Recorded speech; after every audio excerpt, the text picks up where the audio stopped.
Hello and welcome to MF Corner. I'm Sonal Bhutra in the Mumbai studio. With budget just around the corner, MF Corner today will focus on what the industry is expecting from the government when it comes to taxation on different asset classes in the particular industry. Now remember, we did see a change in debt mutual fund taxation last year where the indexation benefit was taken away and gains will be taxed at par with the fixed deposit returns and at slab rates. But there are some asks, especially when it comes to different holding periods, different tax rates or different asset classes as well.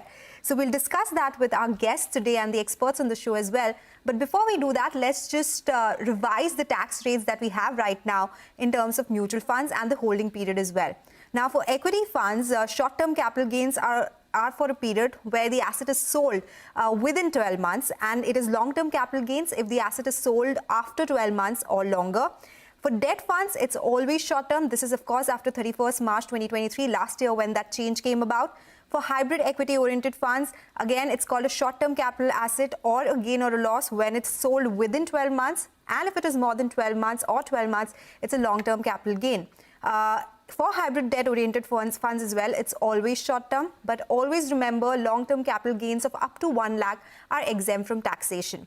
Now, when it comes to the rates as well, that is very important. For equity mutual funds, for arbitrage funds, it is 15%, which is the short-term capital gain, and long-term capital gain is 10%, but without any indexation.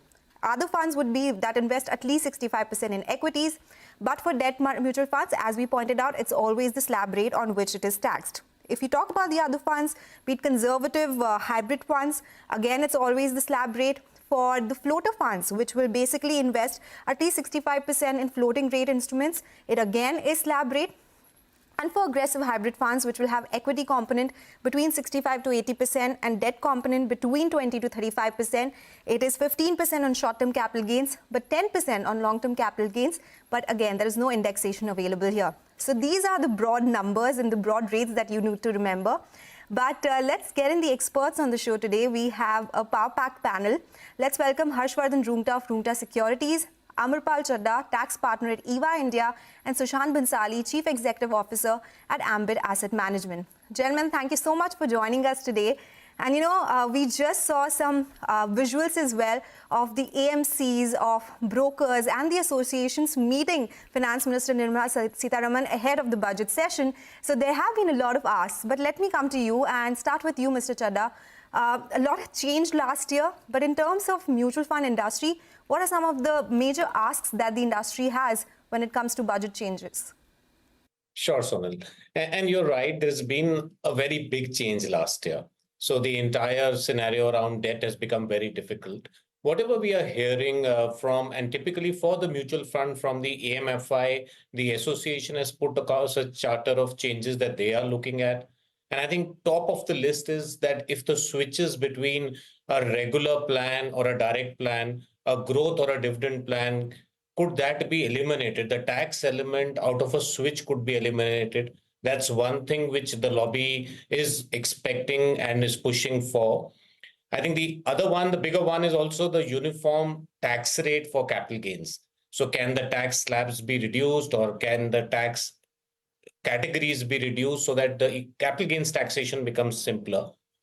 There is also one very interesting ask by the MFI around debenture-linked savings scheme at par with the equity-linked ELSS scheme. So these are the typical three demands that we are seeing the AMFI make. But I would say top of the list would be the switches, because that would make it easier for everyone. Given that debt doesn't have much options, there could be a push even for a DLSS kind of a scheme. So Sonal, these are the three things I think which is being pushed. Oh, yes. And, we'll discuss them in greater detail as well, especially on the debt side, because as we've been talking about the big change that happened last year, so maybe this could be a way to, push this particular category as well.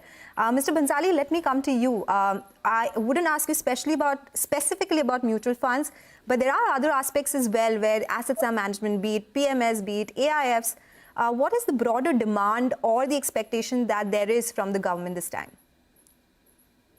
Sure. Thank you, Sonal, for calling on the show. As expected, I think the government's intention has been quite clear last few years. They've tried to rationalize and take out gaps, if at all, in the taxation side across categories. They want mutual funds to be savings. They want insurance for protection.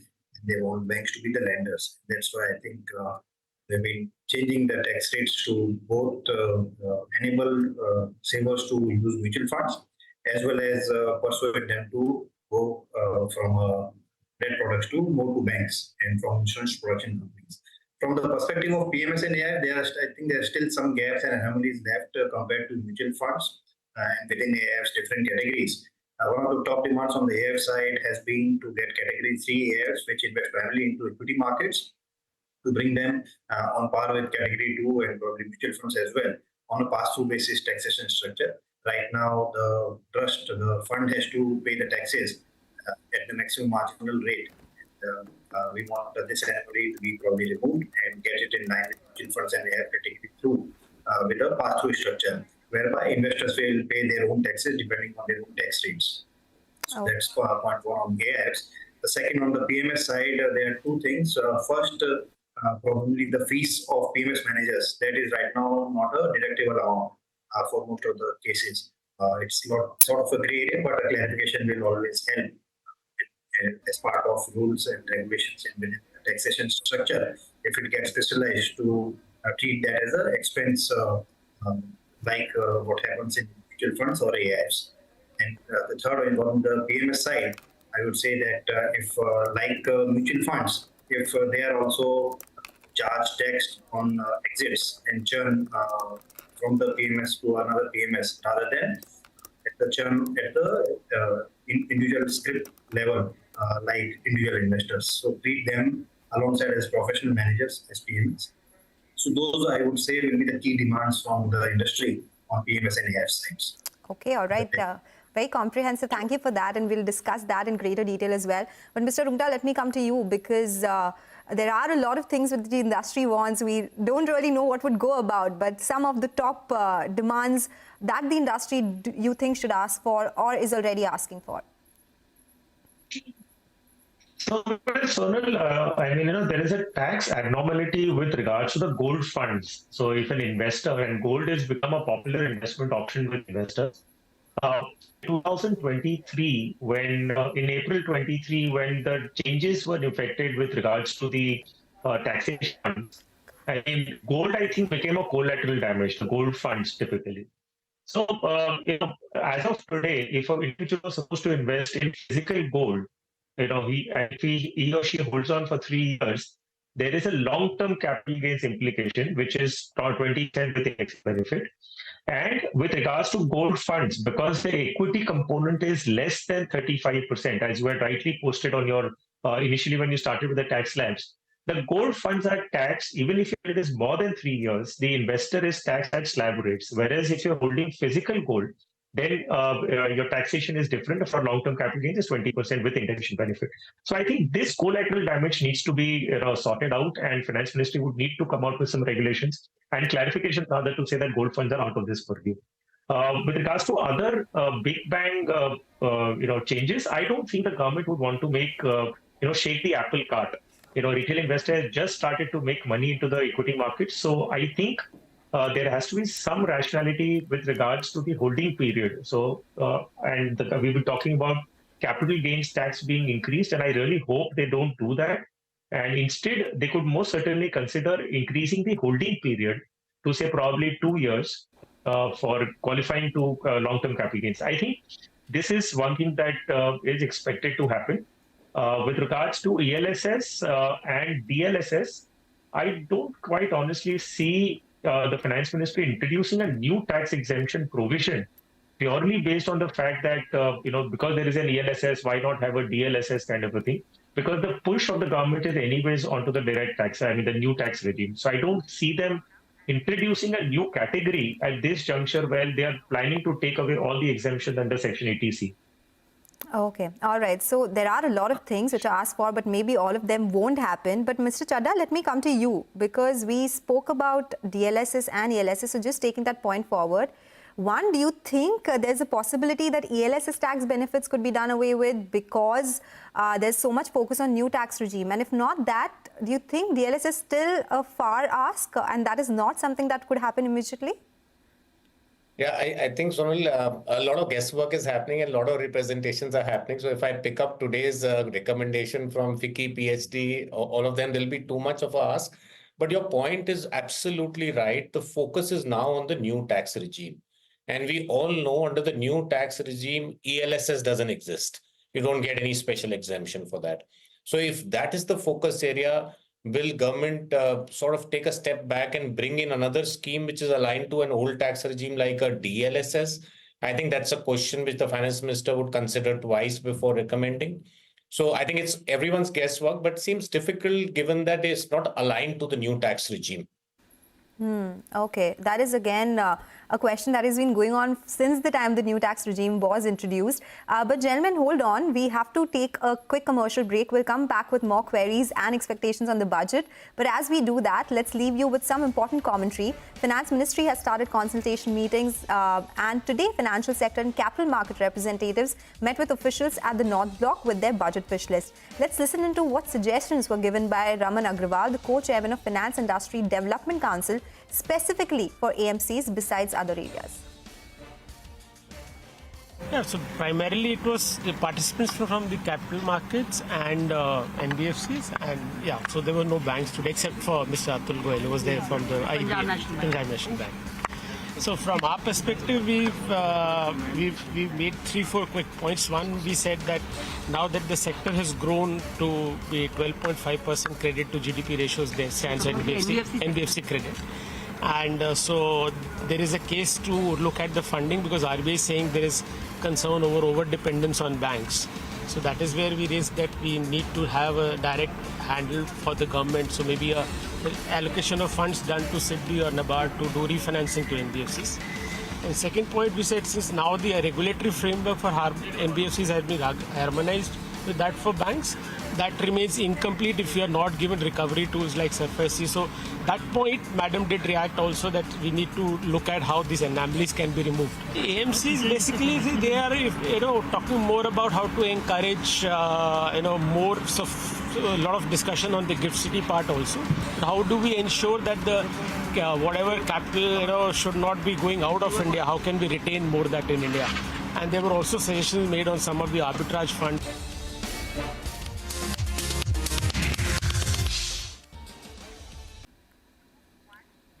Welcome back. You're still tuned into MF Corner. We still have with us Harshvardhan Rungta, Amirpal Chadda and Sushant Bhansali. We are talking everything about budget expectations this time around when it comes to the mutual fund industry. Mr. Rungta, let me come to you. You mentioned, Mr. Chadda mentioned the switching of units from one scheme to the other, which is attracting tax right now. Maybe switching from a regular scheme to a direct scheme or from a growth fund to direct fund, to a dividend fund. All of it is attracting tax right now. Do you think that is something which causes a big issue for investors and that is something that the government can look at?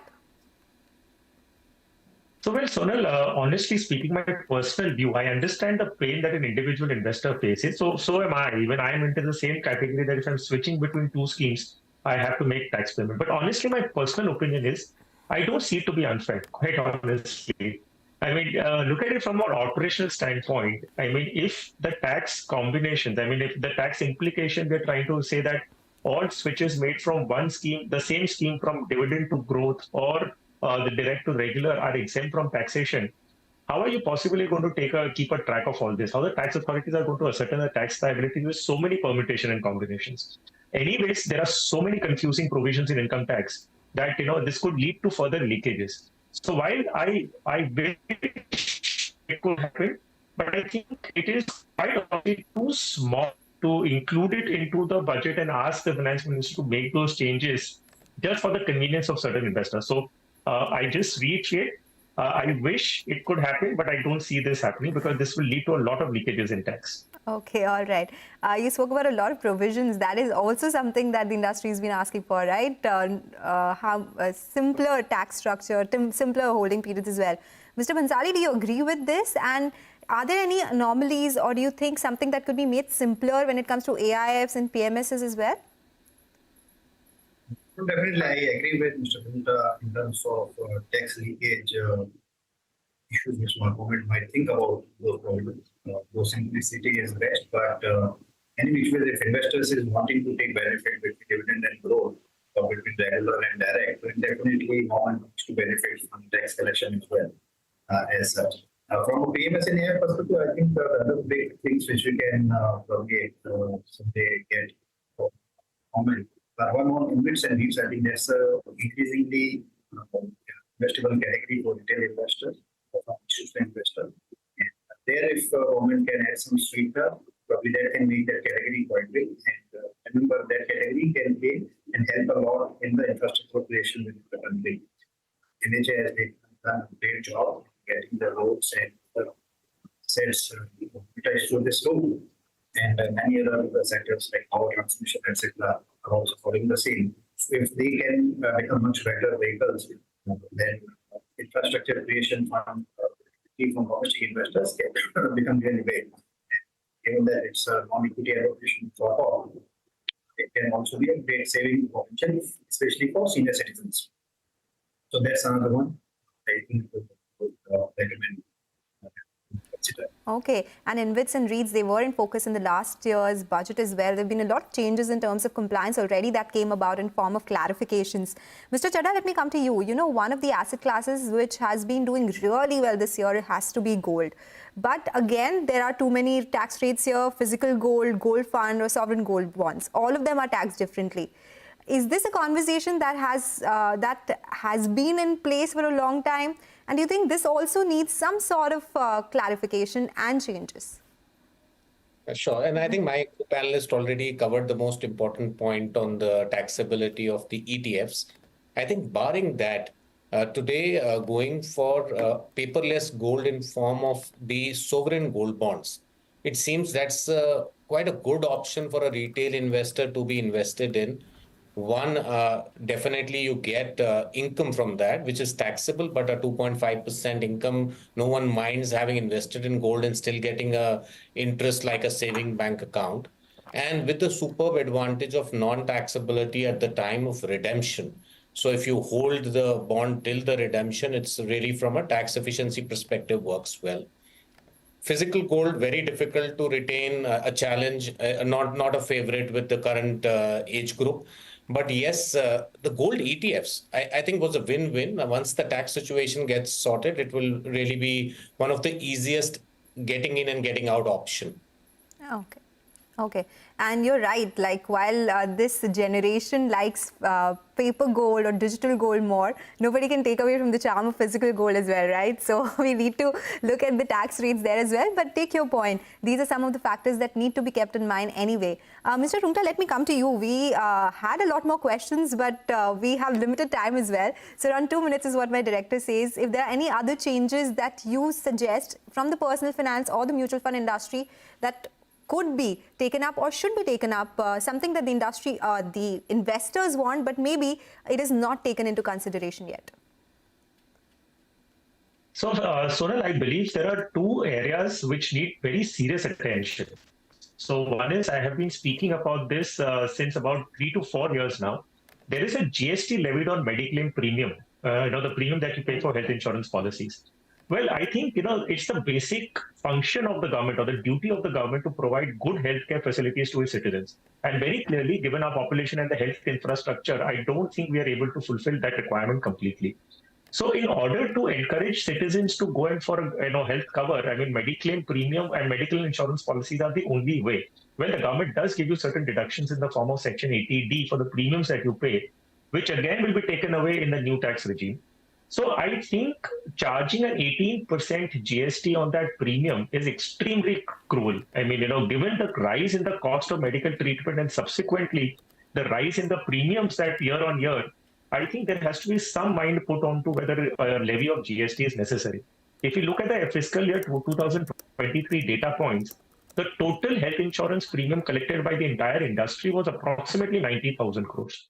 So the GST implication of that is about 16 to 17,000 crores. I'm sure our government in this current age and times can accommodate this 16, 17,000 crores worth of a GST